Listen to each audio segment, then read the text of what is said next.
오늘 우리에게 주신 하나님의 말씀은 구약성경 여호수아서 1장 1절에서 9절 말씀입니다. 구약성경 320페이지 전후에 있습니다. 여호수아서 1장 1절에서 9절 말씀입니다.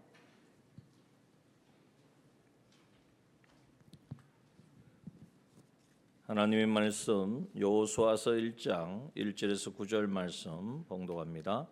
여호와의 종 모세가 죽은 후에 여호와께서 모세의 시종 눈의 아들 여호수아에게 일러 가라사대 내 종 모세가 죽었으니 이제 너는 이 모든 백성으로 더불어 일어나 이 요단을 건너 내가 그들 곧 이스라엘 자손에게 주는 땅으로 가라. 내가 모세에게 말한 바와 같이 물은 너희 발바닥으로 밟는 곳을 내가 다 너희에게 주었노니 곧 광야와 이 르바논에서부터 큰 하수 유브라데에 이르는 해쪽 속에 온 땅과 또 해지는 편 대해까지 너희 지경이 되리라. 너의 평생에 너를 능히 당할 자 없으리니 내가 모세와 함께 있던 것 같이 너와 함께 있을 것임이라. 내가 너를 떠나지 아니하며 버리지 아니하리니 마음을 강하게 하라. 담대히 하라. 너는 이 백성으로 내가 그 조상에게 맹세하여 주리라 한 땅을 얻게 하리라. 오직 너는 마음을 강하게 하고 극히 담대히 하여 나의 종 모세가 내게 명한 율법을 다 지켜 행하고 좌로나 우로나 치우치지 말라. 그리하면 어디로 가든지 형통하리니 이 율법책을 내 입에서 떠나지 말게 하며 주야로 그것을 묵상하여 그 가운데 기록한 대로 다 지켜 행하라. 그리하면 내 길이 평탄하게 될 것이라. 내가 형통하리라. 내가 내게 명한 것이 아니냐. 마음을 강하게 하고 담대히 하라. 두려워 말며 놀라지 말라. 내가 어디로 가든지 내 하나님 여호와가 너와 함께 하느니라 하시니라. 아멘. 무더웠던 여름이 아직도 여전히 기승을 부리고 있습니다만은 지나가고 있습니다. 아침 저녁으로 조금 선선한 바람이 부는 것 같고요. 자, 이번 주에 제주도를 갔더니 강의를 마치고 나오면 비가 내리고 또 마치고 나오면 햇빛이 쨍쨍 내리쬐고 날씨가 그렇더라고요. 이 말씀을 드리냐 하면 우리 인생의 삶에 있어서 때로는 내리쬐는 떼약볕과 같은 도저히 감당할 수 없다, 지나갈 수 없다과 할 만한 그러한 모든 일들도 만나고 또 갑작스럽게 내리는 우박도 비도 이러한 인생길에 만나게 되어집니다. 그렇지만 하나님께서 우리에게 약속하신 것은 형통이라는 것을 오늘 우리가 말씀을 통하여서 붙들기를 원합니다. 하나님은 우리에게 형통으로 인도하시기를 원하십니다. 그러면 우리가 어떻게 그 형통을 누릴 수 있는가 하는 것을 우리는 말씀을 통하여 깨달아야 되겠죠. 오늘 이스라엘 백성들은 광야를 지나고 이제 가나안 땅을 앞두고 있습니다. 그러나 그들이 가지고 있는 모든 환경과 조건과 처지는 가나안 땅 들어가서 그냥 차지하면 되지 하는 그러한 것이 아니었다는 것이죠. 왜냐하면 본문에 말씀하신 것처럼 1절에 보니까 모세가 죽은 후에 그랬습니다. 이스라엘 백성들이 정말 하나님과 같이 여겼던 그랬거든요. 실제로 하나님이 시내산에 올라가서 내려오는 모세의 얼굴을 하나님의 얼굴처럼 환한 그 빛을 보고 감히 보지 못하였다라고 말씀하시고 모세가 하나님과 대면하였고 친구와 같이 그런 지도자가 지금 없기 때문에 이제는 사실 여호수아가 시종으로 있었지만 아직 검증되지 않았단 말이죠. 이스라엘 백성들을 앞장서서 전투에 나가서 싸워보고 이런 일들은 했지만 실제로 이 이스라엘 백성들을 다 통솔해서 이끄는 이런 일들은 아직 경험되지 않았고 또 검증되지 않았기 때문인 것입니다. 뿐만 아니라 가나안 땅을 들어가려고 하면 요단강을 건너가야 되는데 요단강 건너갈 준비도 아무것도 안 돼 있습니다. 또 가나안 땅에는 수많은 아주 강한 안악자손들 그 후예들이 살고 있어서 감히 쉽게 넘볼 수 없는, 특히 여리고를 통과한다는 것은 정말 이것은 낙타가 이제는 바늘길을 통과하는 것 같은 그런 상황인 것을 너무나 다 잘 안다는 것이죠. 생각해 보니까 이스라엘 백성들을 가나안 땅을 점령한다는 것은 말이 안 되는 이야기예요. 있을 수 없는 이야기예요. 오늘 우리 인생에 있어서 이건 정말 말이 안 된다, 답이 없다, 감당할 수 없다, 할 수 없다 하는 상황들을 우리는 만나기도 합니다. 그러나 하나님은 그때마다 찾아오셔서 하시는 말씀이 뭐냐? 오늘 이스라엘, 그러한 가운데 있는 이스라엘 백성들에게 하나님이 여호수아를 통하여 주신 말씀이 무엇입니까? 내가 형통하리라 하시는 말씀. 하나님 뭐 형통할 만한 상황이 아닌데 자꾸 형통이라고 하시면 뭐 하나님이 우리를 그렇게 되지도 않을 일을 될 것처럼 자꾸 그렇게 말씀 희망 고문하시는 거 아닙니까? 라고 우리가 생각하기가 쉬워요. 좀 그렇지 않습니까? 나 신앙생활 열심히 했는데 지금까지 이렇게 달려왔는데 끝이 안 보이고 막히고 넘어설 수 없고 정말 어떻게 어찌할 바를 알 수 없는, 또 그런 정도는 아니지만 정말 어떻게 해야 될지 알 수 없는 그런 상황에 직면해 있지는 않습니까?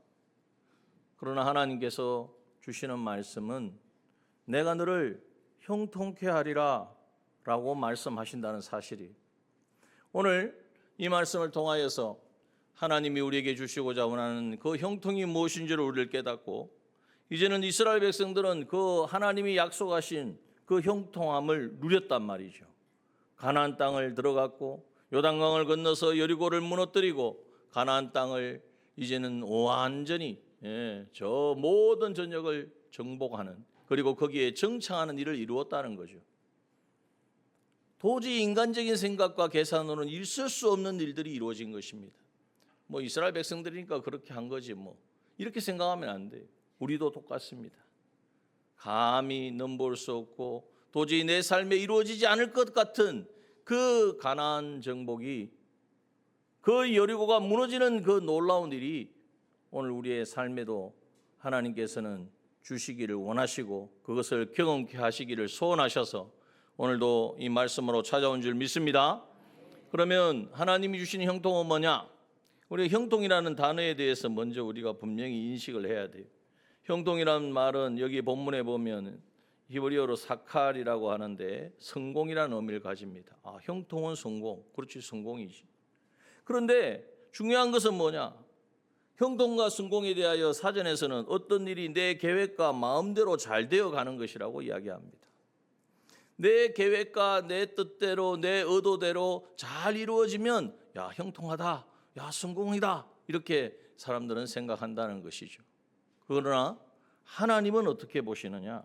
하나님이 우리에게 주시는 형통은 뭐냐?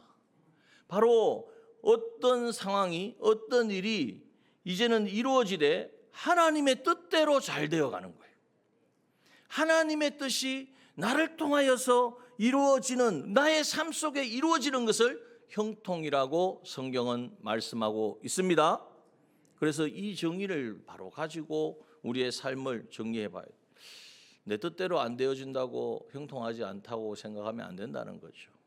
지금 내가 주님이 뜻대로, 주님의 하나님의 계획하신 일들이 내 삶 가운데 지금 진행 가운데 있느냐? 그러면 지금 형통의 길로 가고 있는 거예요. 하나님이 계획하신 상과는, 하나님이 인도하시는 것과는 전혀 다른 방향으로 내가 가고 있느냐? 지금 당장에 보기에는 성공하는 것 같고 뭔가 이루어지는 것 같지만 그것은 형통이 아니라 불통일 수밖에 없다는 것을 우리는 반드시 기억해야 한다는 것.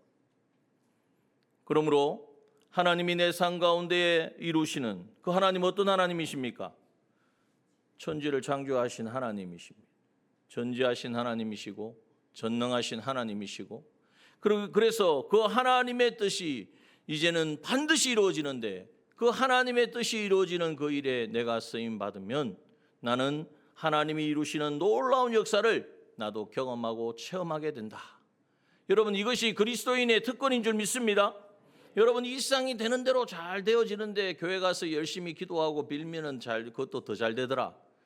이거는 다른 종교에서 하는 말하고 똑같아요. 108번 절하고 3000번 절하는 거 똑같은 거예요. 기독교는 그런 것이 아닙니다.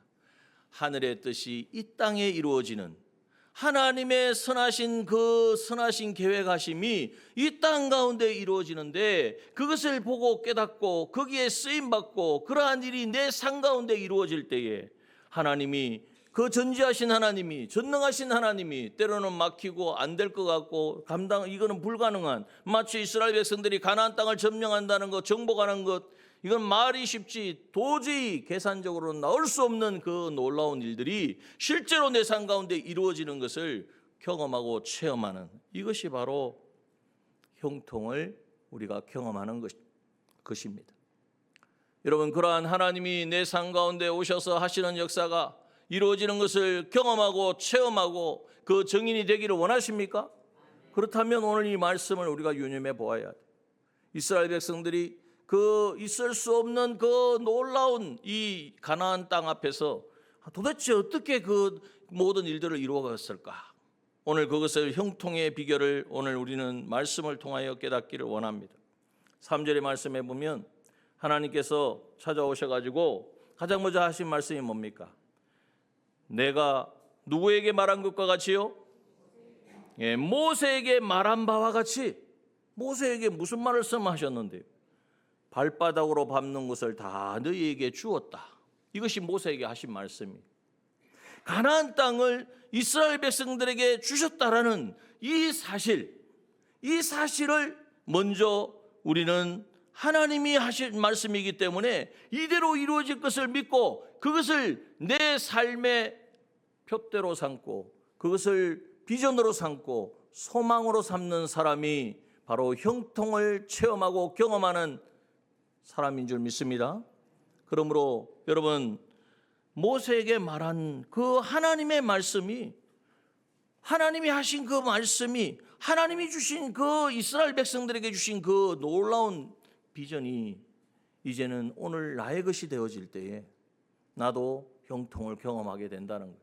그것은 모세에게만 주신 말씀이 아니에요. 창세기 12장 7절에 보면 하나님께서 여호와께서 아브라함에게 나타나 가라사대 내가 이 땅을 내 자손에게 주리라.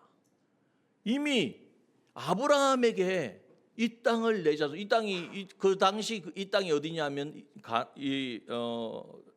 아브라함이 갈대아 우르에서 하란에 거하다가 하란에서 이제는 가나안 땅에 들어왔을 때예요.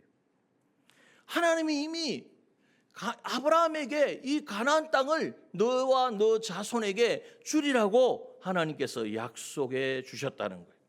또한 창세기 15장 13절에 보면 여호와께서 아브라함에게 이르시되 너는 정령이 알라 내 자손이 이방에서 객이 되어 그들을 섬기겠고 그들은 400년 동안 내 자손을 괴롭게 하리니 그 섬기는 나라를 내가 징치할지며 그 후에 내 자손이 큰 재물을 이끌고 나오리라.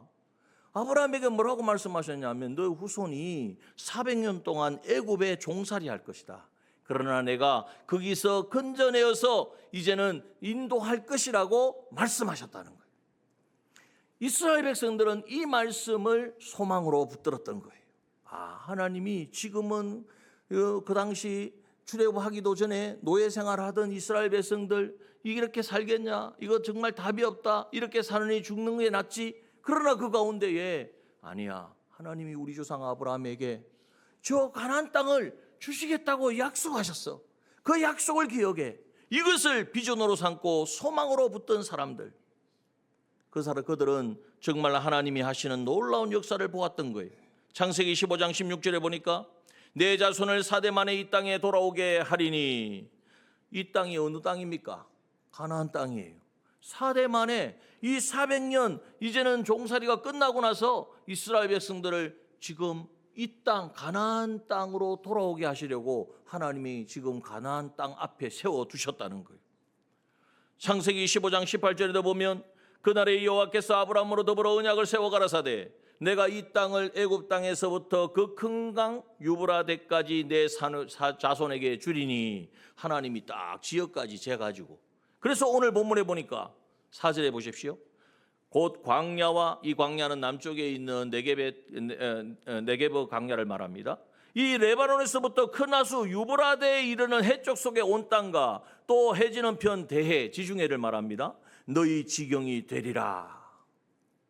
여러분, 아브라함에게 약속하셨던 그 땅을 정확하게 오늘 다시 하나님께서 확인시켜 주신다는 거예요.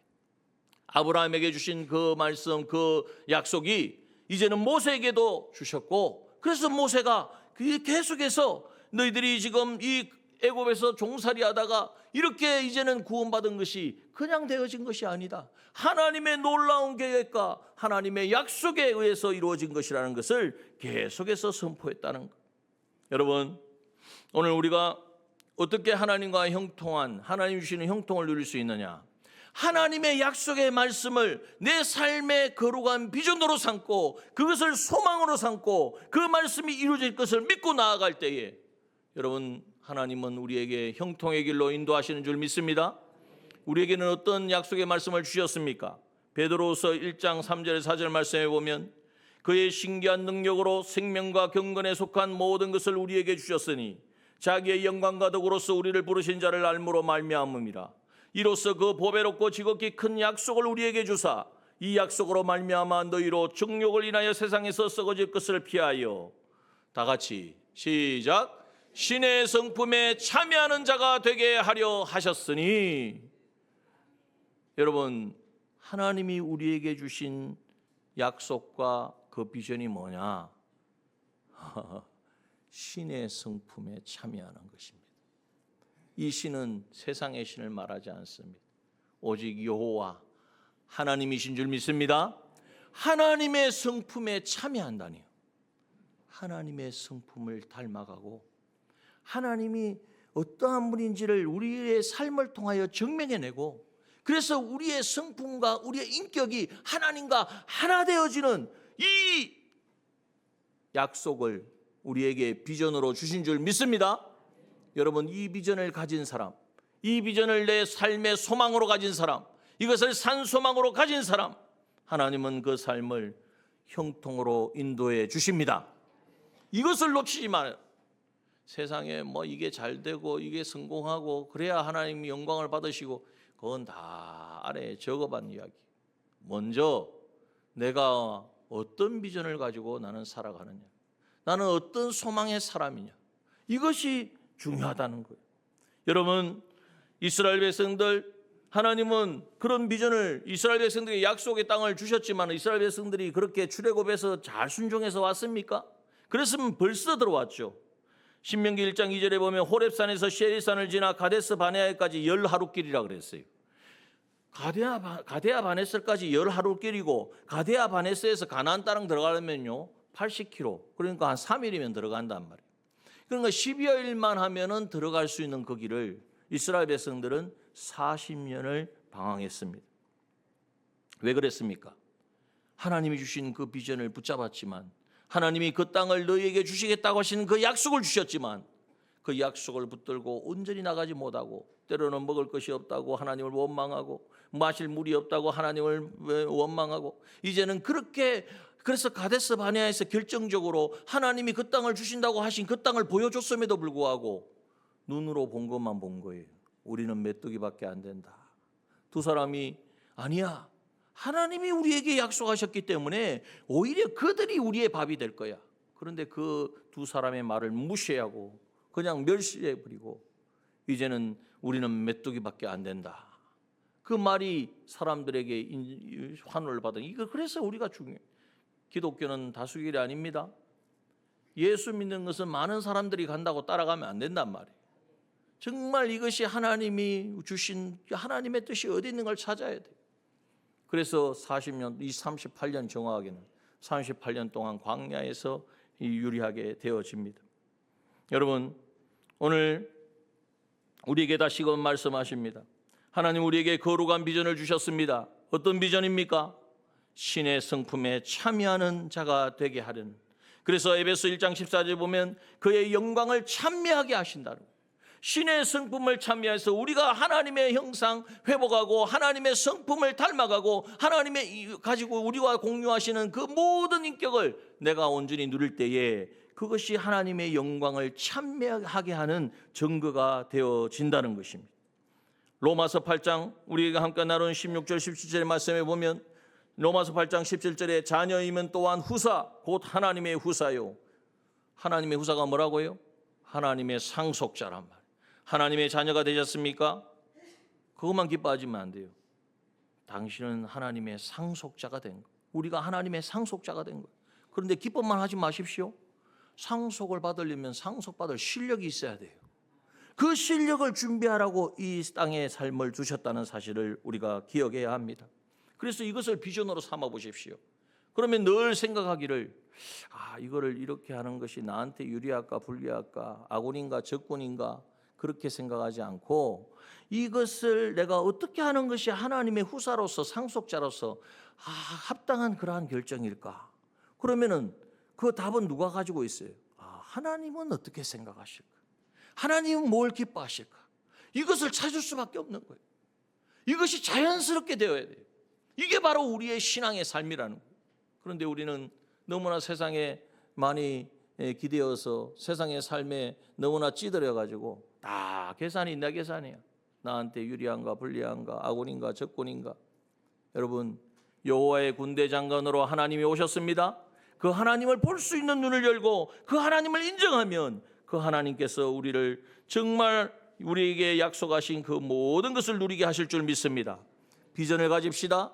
하나님이 주신 약속을 비전으로 삼읍시다. 그것을 소망으로 붙듭시다. 빌립보서 3장 13절의 말씀에 보면 바울, 비전의 사람 바울은요 비전의 사람이에요.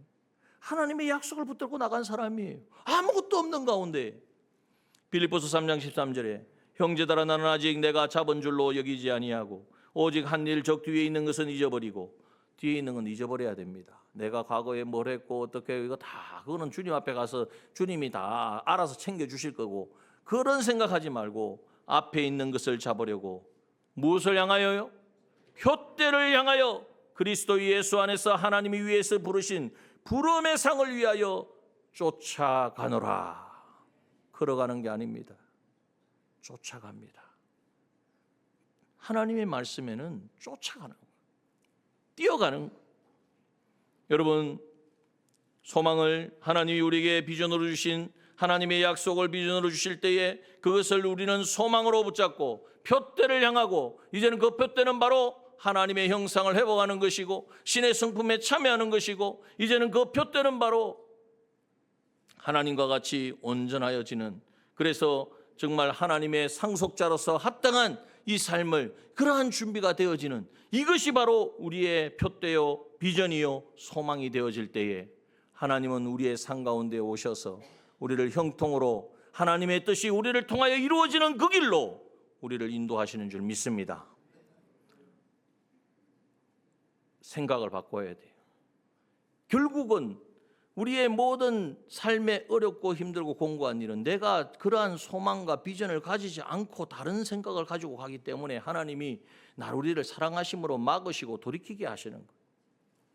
두 번째 우리가 생각해야 될 것은, 한번 읽어봅시다. 2번. 형통한 사람은, 시작. 형통한 사람은 하나님을 가까이 하며 항상 하나님 편에 섭니다. 여러분, 오늘 본문에 보면 5절입니다. 너의 평생에 능히 당할 자 없으리니 내가 모세와 함께 있던 것 같이 너와 함께 있을 것이라고 우리 하나님께서 말씀해 주셨습니다.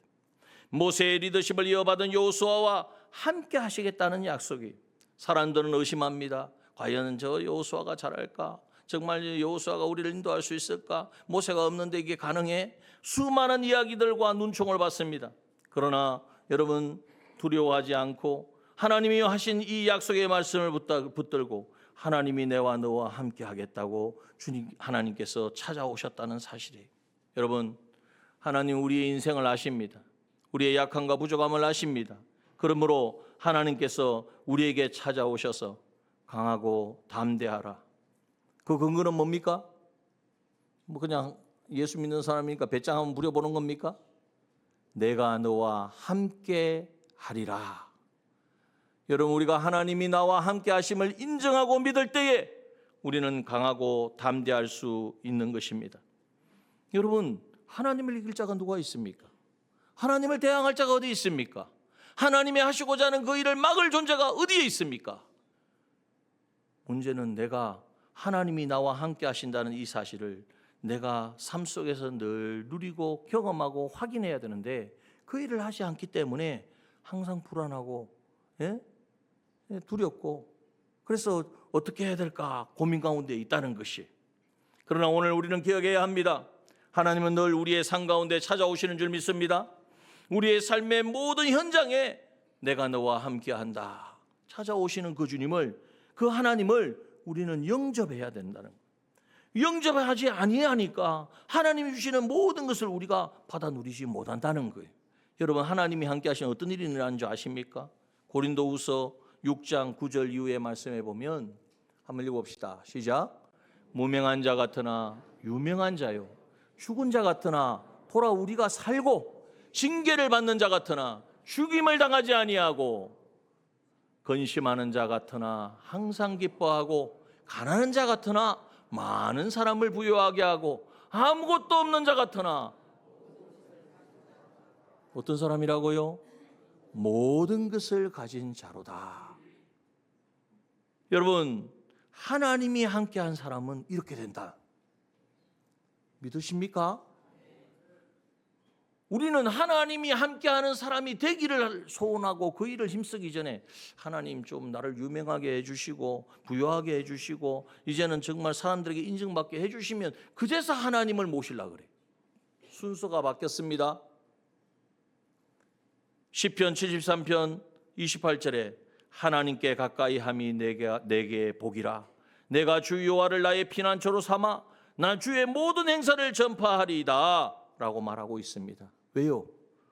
하늘에는 주 외에 누가 있으며 땅에는 주밖에 사모할 자 없는, 오직 하나님 한 분밖에 없는 그 크신 하나님, 그 하나님을 가까이 함으로 하나님이 주시는 모든 은혜와 복을 누릴 수 있다는 것을 말씀하고 있는 것입니다. 여러분, 하나님을 가까이 합시다.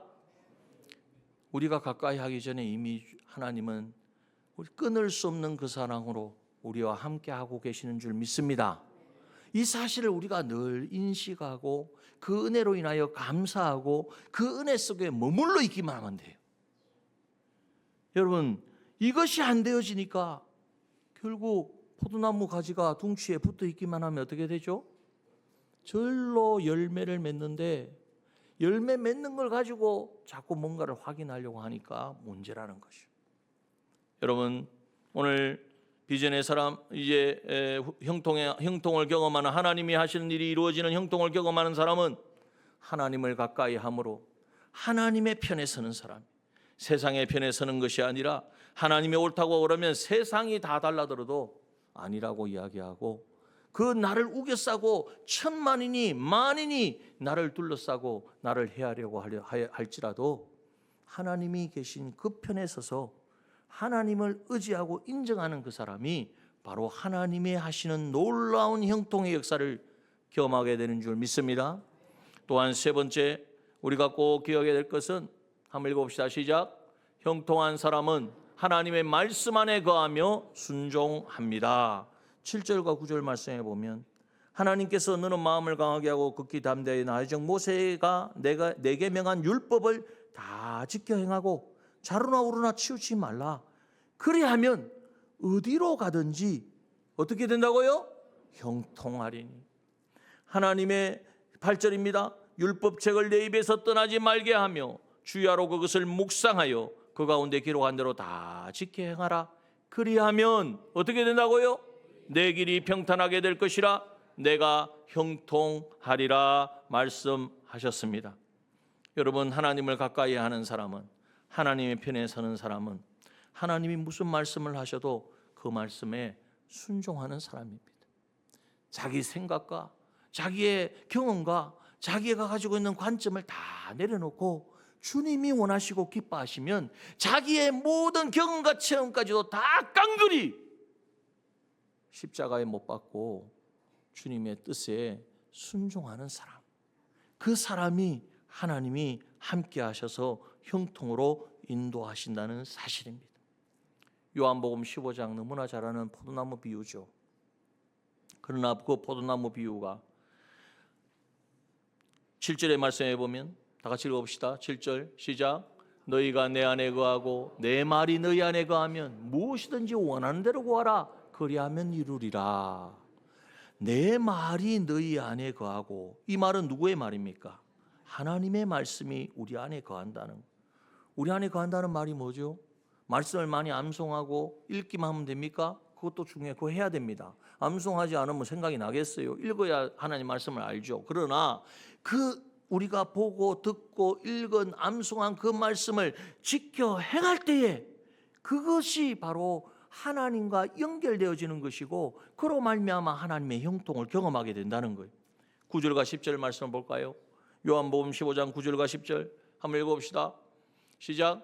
아버지께서 나를 사랑하신 것 같이 나도 너희를 사랑하였으니 나의 사랑 안에 거하라. 내가 아버지의 계명을 지켜 그의 사랑 안에 거하는 것 같이 너희도 내 계명을 지키면 내 사랑 안에 거하리라. 여러분, 주님 사랑하십니까? 주님의 사랑 안에 거하기를 원하십니까? 주님이 내 안에, 내가 주님 안에 거하는 그 놀라운 비밀을, 그 놀라운 생명의, 새 생명의 역사가 내 삶 가운데 끊임없이 일어나기를 소원하십니까? 그렇다면 소원만 하면 안 돼요. 나를 사랑하는 것은 뭐 하는 것이라고요? 내 계명을 지키는 것이라. 내가 아버지의 계명을 지켜 아버지의 사랑 안에 거하는 것처럼 너희도 내 계명을 지키면 나와 더불어 먹고 마시며 내가 주는 모든 것을 누리는 내 사랑 안에 거하게 된다고 약속해 주셨습니다. 하나님의 말씀은 지켜야지 이래서 지키는 게 아닙니다. 지금 오늘날 나에게 주신 여호와의 규례와 율례와 법도입니다.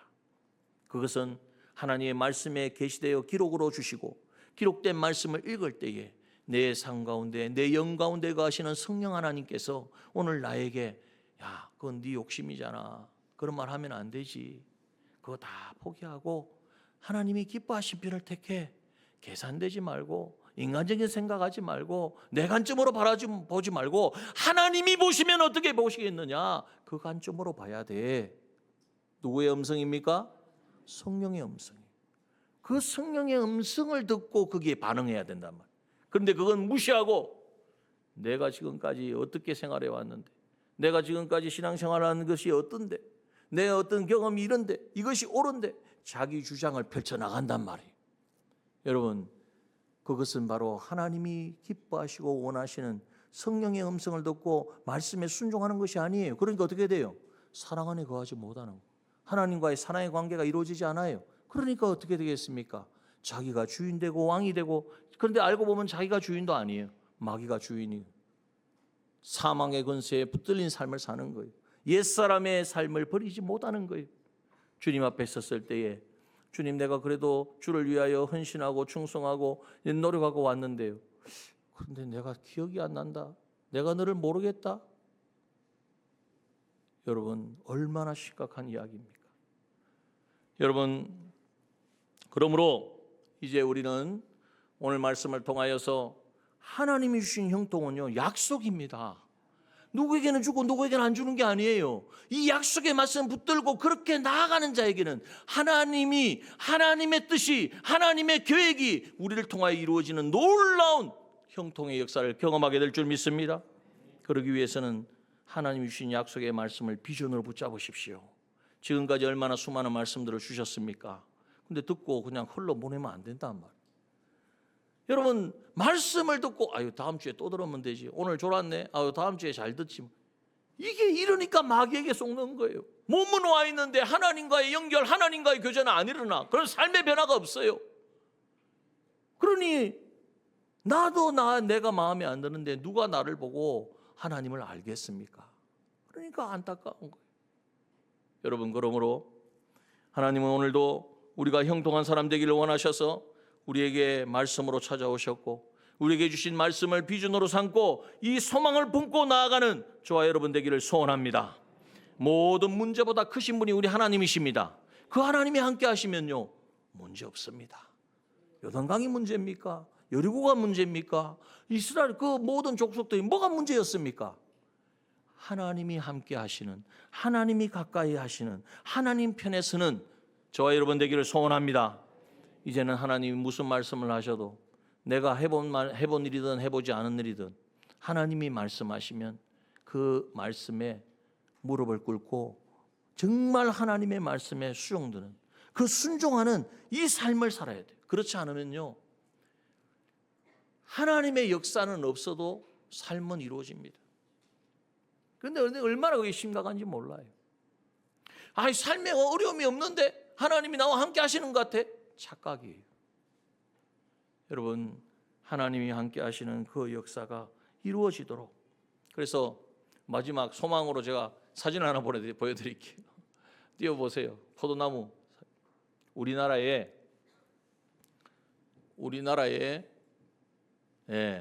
저기 포도 한 그루에서 몇 송이나 달린지 아십니까? 4,000송이가 달려요. 지금도 20년 동안. 어디에 있느냐 하면 갑자기 고창, 전북 고창 성송면에 희석농장이라고 20년 된 포도나무가 있는데, 그 나무에서 어떨 때는 4,500송이까지 열린대.